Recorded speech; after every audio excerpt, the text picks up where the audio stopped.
Thank you to the Chamber for putting against this luncheon together for us. On the next slide I have here, go ahead, is just some contact information. There's my email and my number.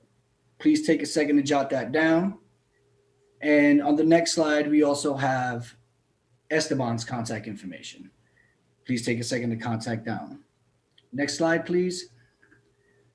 Thank you again. And like I said, reach out to us if there's anything we can do. Thank you, Anastasio, and thank you, Ziply Fiber, for sponsoring our luncheon today. And welcome to the Tri-Cities. We look forward to working with you again in the future. Now I'd like to introduce the chair of the Regional Chamber's Board of Directors, Chris Rivard, to lead us through the rest of today's program. Chris, take it over. Thank you, Lori, and welcome to everybody. It's great to have everyone with us today, even though we're still in a virtual environment. Special thank you to, or special welcome to our newest members joining the Chamber. And just a plug, I'm really excited about the fact that we are opening up the fitness centers locally. That's such a plus for those that want to get back to their workout schedules as if it was pre-COVID. Let's get to today's featured presentation. Brian Bance is the manager of the Office of River Protection and the Richland Operations Office. In this capacity, Brian is responsible for an overall budget of nearly $2.5 billion with a B dollars and oversight of the contractors and more than 9,000 employees involved in cleanup of the Hanford site. In his role as manager, Brian is responsible for the safe and environmentally acceptable cleanup of the site, including groundwater remediation, hazardous waste and facilities decontamination and disposal operations, treatment and disposal of radioactive chemical liquid waste, and the design, construction, and commissioning of the world's largest complex of nuclear vitrification facilities, the waste treatment and immobilization plant. Brian has more than 30 years of experience in the nuclear industry. Prior to joining DOE, he was a project director at CH2M Hilt Plateau Remediation Company. Please help me welcome Brian Bance. Well, thank you, Chris. It's really a pleasure to be here, and it's always great to provide updates, and really important to provide updates to members of the Tri-City on the work we're doing here. So I do appreciate the opportunity, and I'm hopeful that this will be instructive and a good session for everyone today. If you go to the next slide, please. I'll just give you an overview of the Hanford site at the kind of the macro level as we get started. the site began with the beginning at the Manhattan Project in the 1940s in conjunction with World War II, and ultimately led to the end of the war. The national security mission at the site lasted for about 45 years until about 1989, when the site transitioned from national security to environmental cleanup. And if just at the higher level, 580 square miles, it's about 40 miles of the Columbia River that runs through the site. 2 DOE offices, Office of River Protection and Richland Operations, of which I manage both now as a single manager, 4 prime contractors, and our numbers are a little bit higher than my bio, given maybe it's a little bit dated, but we're about 11,000 employees across the site. The key aspect of our work that we recognize is the importance of our effort relative to the economic center of the state and the Pacific Northwest, given that the site envelopes 40 to 50 miles of the Columbia River, and we're really at the center of the agricultural center of the state, and certainly with the Tri-Cities as well. It is vitally important for us to perform our mission well, continue to safely, efficiently, effectively conduct the cleanup, reduce risk, and allow this region to continue to thrive. My leadership, the DOE team here, is about 350 federal employees. We've got about 200 support contractors that just support my headquarters staff here. And again, 11,000 badged employees across the site. And though PNNL, Pacific Northwest National Lab, is affiliated, is within the same DOE footprint, we're not really affiliated with PNNL directly, though we ultimately work for the same boss at the undersecretary level with Undersecretary DeBar. Next slide. The history of the site, again, is from a national security perspective. I don't know that people really understand at the heyday or at the peak of operations here, we had 9 operating reactors, not the type of reactors that Energy Northwest operates, but reactors simply in place to develop, take uranium, metal, fuel, irradiate it, and create plutonium, which would then go through 5 different processes for basically dissolution of the metal rods and separation of the plutonium. So 20 million fuel rods produced at the Hanford site, 110 tons of irradiated fuel processed through 5 different processes, 74 tons of plutonium produced, which was 2/3 of the nation's plutonium. And with that, really 177 underground tanks with roughly today about 56 million gallons of mixed radiological and chemical waste, and all the infrastructure that allowed all those facilities to operate over more than 4 decades. So a history of national defense, I think, really that really changed the world, but also created our work today with the environmental cleanup. Next slide. In 1989, there was an agreement between the Department of Energy, the state of Washington, and the U.S.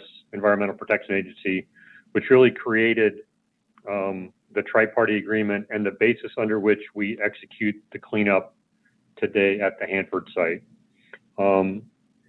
We, the DOE, have a regulatory role that's assigned by the Atomic Energy Act associated with radiological materials and contaminants. The EPA is the principal regulator under the CERCLA, and you can read there, what the acronym stands for. And then the Washington Department of Ecology, delegated by the EPA, is the lead authority for RCRA, which is the other regulatory authority that we operate under. So the newer facilities generally under RCRA, and the older cleanup process really governed by the CERCLA process. But I only highlight this to say it's, Hanford is a complicated cleanup, and this is one element of the complication. It's the lines and demarcations between the regulatory agencies as we work together to clean up the site. Next slide, and I'll show a couple of sides of what cleanup looks like, because I don't know that people always can really understand that. This is the H reactor area, one of the reactors along the river.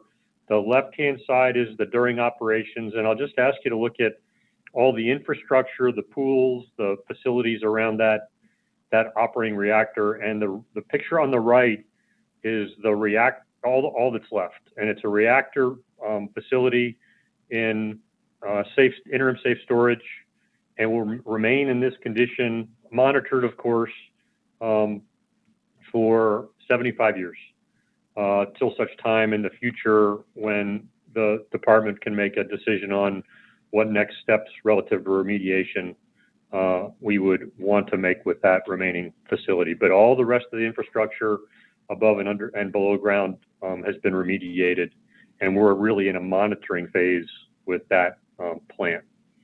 The next slide represents the K Basin. These are the last two reactors along the river that are not placed into interim safe storage. And you can see the picture in 2010, well after operations completed, but again, look at all the infrastructure there.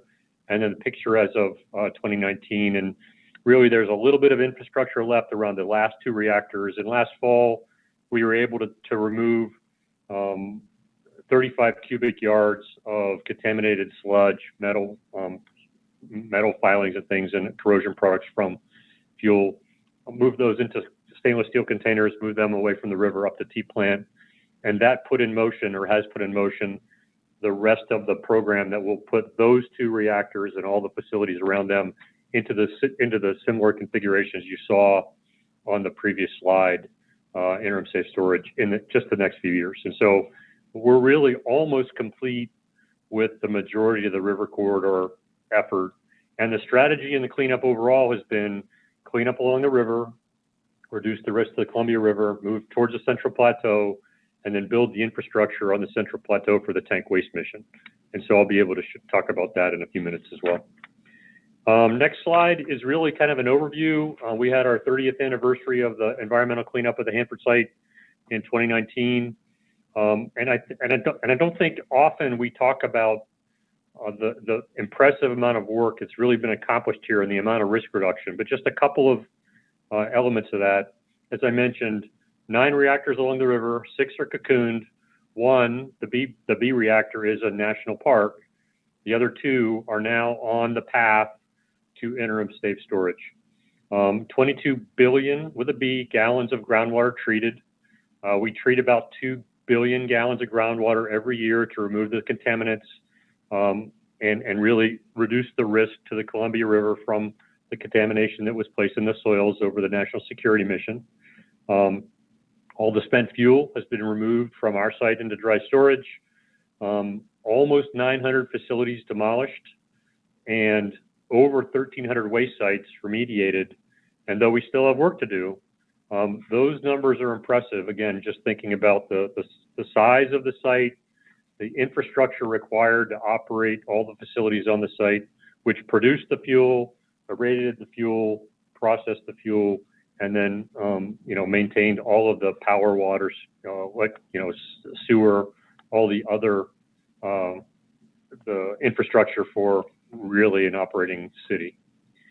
And in parallel with all these activities over the last 2 decades, we continued the progress on the waste treatment plant, and we're really closing in on the delivery of that plant to start tank waste treatment in just a few years.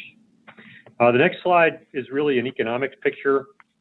A lot of these elements I've talked about before.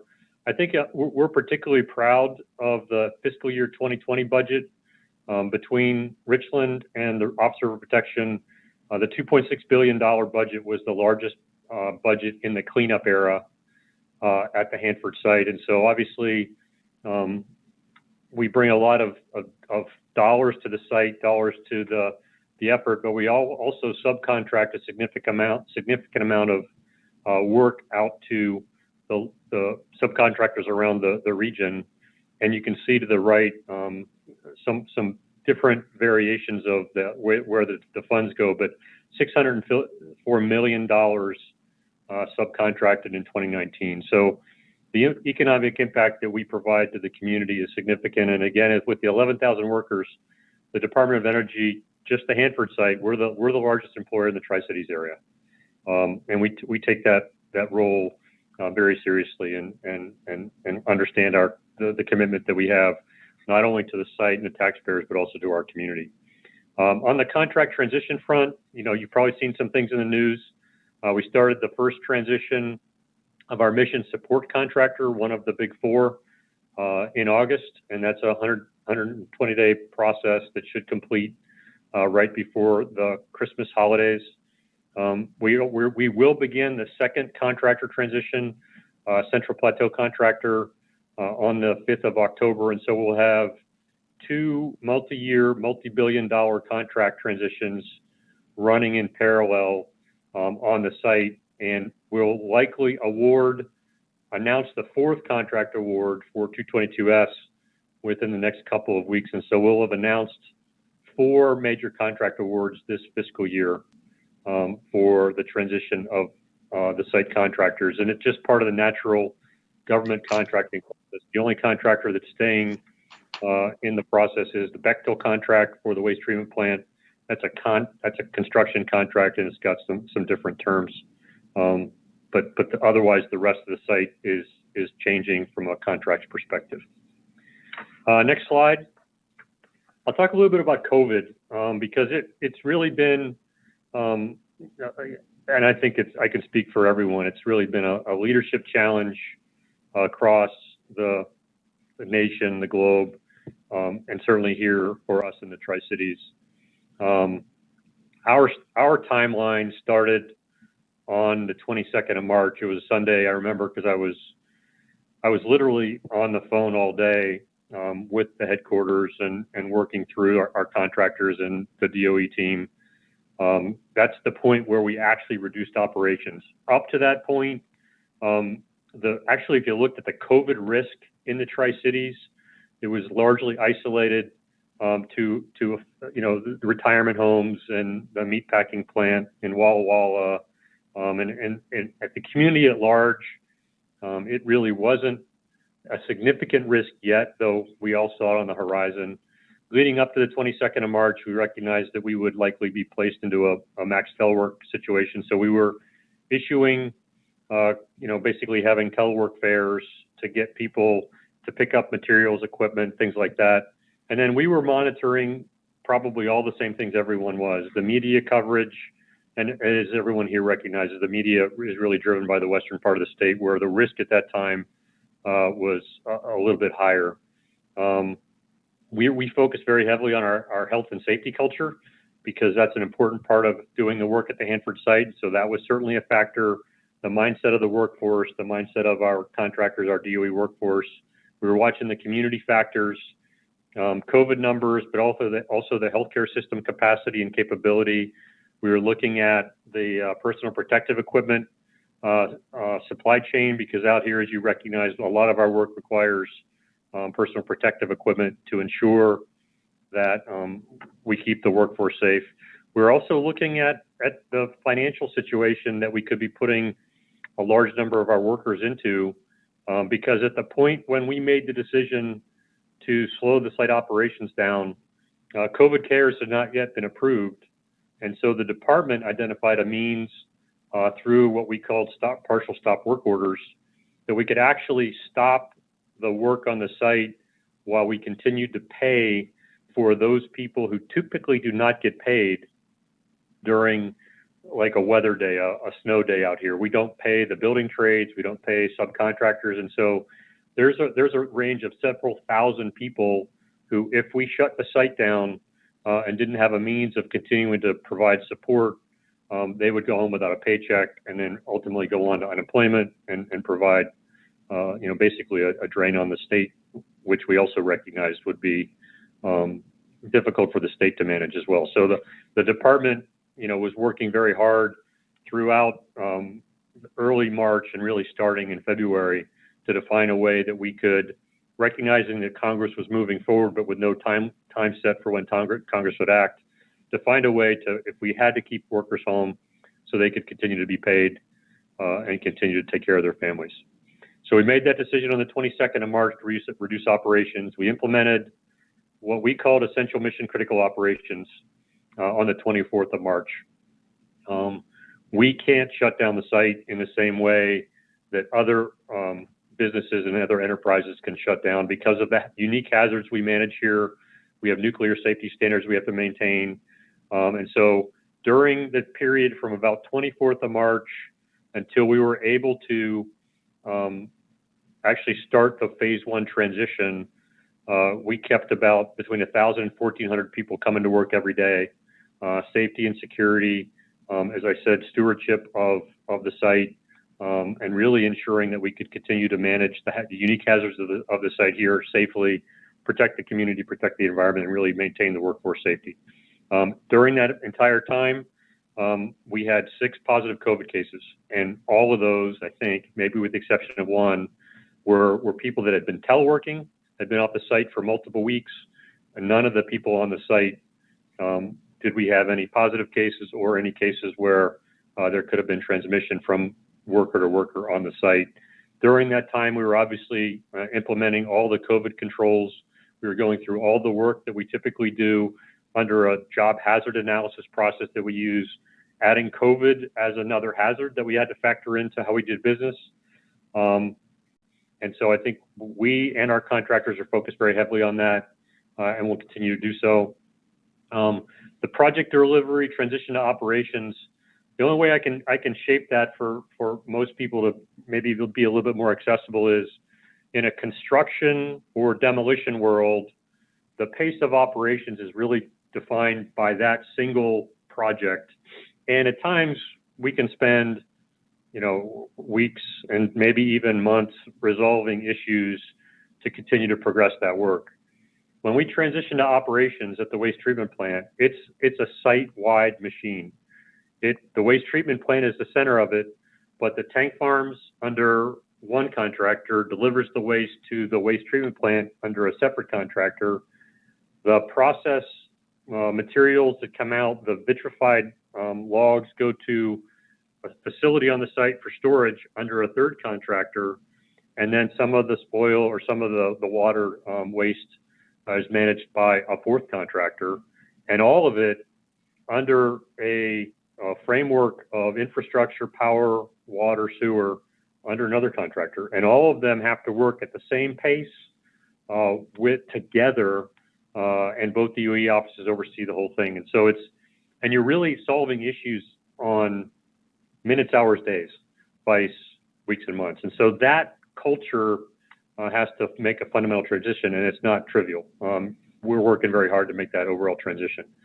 We as DOE are also working to be a very fair, but also a demanding customer. We want to be engaged to create opportunities for the world-class contractors we hire to be successful. But if they're not living up to the standards of the department, we're going to hold them accountable. And we've done that across the board with all of our contractors. And I think frankly, our relationship is strong, and it's based on mutual respect. And I think we're continuing that journey to really ensure that we're delivering taxpayer value every day. We've also worked to strengthen our stakeholder relationships, and I'll show you our stakeholder relationship picture in a few slides. But as you could imagine, it's a pretty complicated stakeholder world for a $2.6 billion enterprise. And lastly, it's just an aspect of teamwork. We want a partnership. All partnerships, recognize the fact that the partners aren't always equal. The Department of Energy is the accountable agency and the accountable enterprise here for the delivery of the Hanford mission. But we need to partner with the regulators, with the contractors, with the communities to make sure that we can all work together in what I think is a fairly significant effort that still has decades to go. Next slide. This is a bird's eye view, and it's hopefully you can blow that up on your screens, or we'll try to get this out to you. But this is, it's the purple section in the big picture that I presented in the first slide, and you're looking west. You can see Rainier and Adams in the top picture. In the foreground, that 65 acres is the waste treatment plant itself. That's the facility that will actually vitrify the waste that comes from the tank farms. If you go towards the west, you can see the east tank farms, and you can see the single shell tanks and double shell tanks. The blue are the double shell tanks that house, and those tanks are up to 1 million gallons. So they're not little tanks, they're big tanks underground, and they house the waste. And you can see in the farther to the west, that's the 200 West area, and there's tanks, both single shell and double shell tanks out there as well. And that distance from the east farms to the west farms, depending on where you start the journey, is probably 5 to 7 miles. And so that just gives you a picture of the site looking west, and everything the tank farms, the waste treatment plant. If you look to the right, you can see 3 basins over there. Those are the liquid effluent retention facility. That's one of the areas where the water from the processed water from the vitrification process will go. And all of this has to be enveloped under power, water, sewer, all those things. You can see Purex, the Purex Canyon. If you look just to the left of the AW farm there, that long building, we call those canyons. I look at them as like aircraft carriers that are on the ground. That's one of the places where the processing for separation of the plutonium from the uranium-irradiated fuel was conducted. And the Purex tunnels that I know most of you are aware of, that we recently completed grouting last year to stabilize, are just to the left and underground there. This is the picture of that central plateau area, just to give you some sense of the expanse of the site, but also the expanse and the elements all associated with direct feed low activity waste when we're able to start that in just a couple of years. The next slide really represents kind of a bigger picture view and where we see ourselves going over the next 5 years. The 324 building to the right there, that's the last facility in the 300 area that's really closest to Richland and is close to the river as well, that we have a demolition project going there. We've got some very contaminated soil underneath that facility that needs to be removed first, and then we can demolish the building. You continue up along the river. DFLAW operations is big in the capital letters because that's a very significant focus, but we are continuing tank retrievals, which means we're taking liquid out of single shell tanks and moving those into double shell tanks for storage until such time as we're ready to treat. Cesium and strontium capsules. We've got a pool with about 1,900 cesium and strontium capsules that we're going to move from the pool into dry storage out on the site in the next several years. One of the progress aspects during our remobilization was we actually have completed the construction of the concrete pad, and we should have poured the concrete this week that will house those capsules in their dry storage when that project continues over the next couple of years. K-reactor basin, I talked about. Groundwater treatment, we have 6 pump and treat facilities around the river, and 5 are along the river, 1 in the central plateau, where we're continuing to remove contamination from the groundwater, shrink those contamination plumes, and continue to protect the river. You can see at the bottom there, we have plutonium finishing plant. We'll be able to complete that entire project early next calendar year. Redox is one of the canyons, and we're continuing to characterize and conduct risk reduction activities around the site to stabilize and make sure that we continue to do our very best and reduce risk to the river and certainly the environmental and economic center of the state. And then lower right, just some other things. We continue to look at our infrastructure. We have a water project that we'll be building over the next couple of years. Our water treatment facility on the site that just provides potable water was built in the late 40s. Obviously a very robust facility. It's worked very well. It just doesn't have the capacity that we need going forward with waste treatment plant operations. So we'll have a new process, a new program in place to build a new facility. And we're working on electrical system upgrades with BPA, et cetera. We'll continue to do risk reduction activities. We'll continue to manage the tanks to ensure that their continued viability in containing the waste until we're ready to treat. And then we're always looking for opportunities to accelerate the mission because again, reduce the liability of the overall site for the federal government, and certainly continue to reduce the risk to the river and the community in the Pacific Northwest as rapidly as we can. The next slide I call my simplified stakeholder picture. All of those enterprises around the wheel of the Hanford site, we're engaged with on a routine basis to ensure either coordination, collaboration, communications, et cetera, in our important mission to progress the effort on the site. And I talk about this as a simplified version because we really do have, there's multiple groups within each of those wheels that we're engaging with routinely to ensure that we maintain the focus and the support that we need to progress the mission here. I will tell you, we get great support from Congressman Newhouse, great support from Senators Murray and Cantwell. We stay in very close contact with all three, provide routine updates to keep them apprised of how we're doing. And we want to continue to deliver the success that I think insurers continue to support. And we live in a virtuous circle environment here. If we deliver taxpayer value and progress, then we get support. As we continue to get support, that support translates to funding. The funding provides us with the opportunity to continue to deliver progress. And showing that we deliver taxpayer value every day is a key aspect of our focus and the focus we expect of our contractors, doing that ethically, doing it safely, and continuing to ensure that we maintain the trust of our broad stakeholder group and the collaboration with most to continue to progress our important work. So the last slide, one of the things that we talked about, or we initiated here, and this was really just in January this year, we recognize that we have to build a better unity of purpose and unity of vision across our workforce of nearly 11,000 people. And so we had a logo contest just to get people to connect with the logo that resonates with them. We offered, I think, 5 different variations, and you know, I expected to get 50 votes because people don't often participate in stuff like that. We were actually able to get over 5,000 votes, and this was the logo that our workforce and our One Hanford team selected.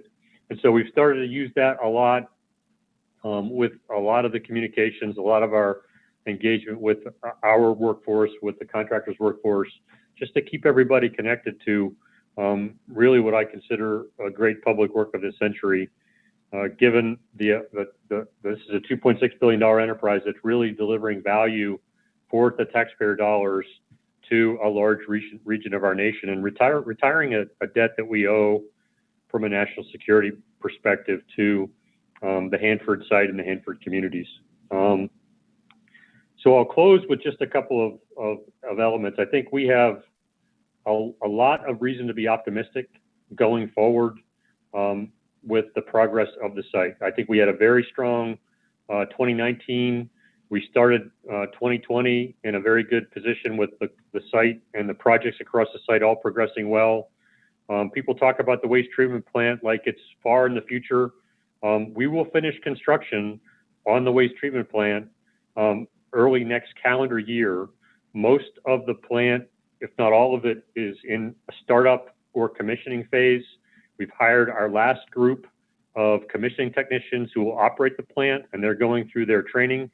And during the last during this remobilization, we've actually started paving the roads and doing the finish work around the waste treatment plant, because there's no longer a risk that heavy equipment required for construction is going to tear up those roads. And so we're seeing the plant really come together, and all of the contractors that are connected with direct feed low activity waste operations are coming together and are working closely to be able to deliver this capability to the site in just a couple of years. And I think we'll be ready for that transition. So in addition to the direct feed low activity waste operations, which is the start of the tank waste treatment mission, we're also continuing to make great progress across the site on a number of other projects that are key to continuing to reduce the risk and ensure that we can continue to deliver the taxpayer value that I think is becoming part of what people think about when they think about the Hanford site.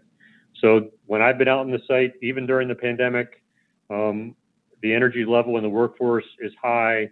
I think we see, people see the end state coming on the work that they've done across the site. And frankly, to be frank, I wouldn't have picked a pandemic for this outcome, but the working relationships and the speed with which the department and the contractors have been able to manage a very dynamic situation is really more representative of what we're going to see in the future when direct feed low activity waste is operating. And so it's been a good opportunity for us to test our overall governance model, our communications model, our collaboration processes to get the good, conservative, risk-informed decisions quickly to continue to progress the work of the site here. So I would say, lots of reasons to be optimistic. We're certainly looking forward to continuing to support the community, continuing to drive COVID out of our thought and out of our actions. We recognize it's going to be around for a long time, and I think we've learned a lot of things through telework that we would apply going forward very effectively. But I think there's every reason to be optimistic, and I hope you are also optimistic about where we are as a site and what we're delivering to the community overall. And hopefully that's impactful. And if there's issues or concerns or questions, please, there's lots of avenues to get to me or get to members of my staff. We welcome those perspectives because it can only help us get better and continue to progress our work and deliver the value that I know we all want to provide. So I'll just thank you for your time. I really appreciate the opportunity. I hope we'll have a chance to talk in a more traditional sense in the not too distant future. And I hope today's discussion on the Hanford site was helpful in giving you a perspective and certainly maybe infused a little optimism that I hope that I think we all have. So thanks for the opportunity, Chris, and I'll turn it back over to you. Great job, Brian, and we really appreciate you spending time with us today. The Hanford site is such a fascinating part of not just our history here locally, but the history of the country. And it's a very vital and important part of our future as well. So great job. Appreciate the update. I learn every time that I hear things. And again, we appreciate you being here. It wouldn't be, if you guys can hang with us for just a few more minutes, we've got just a couple of other things to get through. It wouldn't be a chamber luncheon without door prizes. We've been fortunate to work with multiple organizations to offer free PPE to our members over the last few months to help reduce the cost for business owners to open up safely. Today, we have 2 thermometers